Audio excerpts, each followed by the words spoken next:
আনন্দবাজারের তরফ থেকে স্বাদ খেলেন অভিনেত্রী অহনা দত্ত, করলেন ফটোশ্যুট। বিভিন্ন ছবি এলো প্রকাশ্যে। 6 মাসের অন্তঃসত্ত্বা অহনা, তাকে স্বাদ খাওয়ানোর মতো কেউ নেই।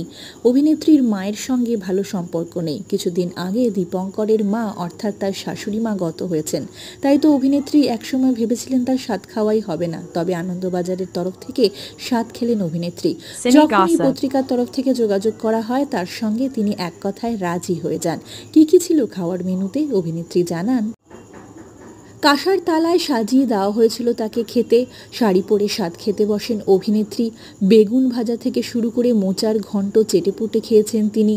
বাঙালি মেয়ে মাছ খাবেন না তা কি হয়? দেখা গিয়েছে তার স্বাদের পাতে ছিল গলদা চিংড়ি, ভেটকি পাতুরি, ইলিশ, আরও অনেক কিছু। শেষ পাতে দেখা গিয়েছে চেটেপুটে মিষ্টি এনজয় করতে অভিনেত্রী অহনা দত্তকে। তিনি জানান, সন্তান সুস্থ হোক এটাই চাই, আর আপাতত এই সুন্দর সময়টাকে উপভোগ করতে চাই।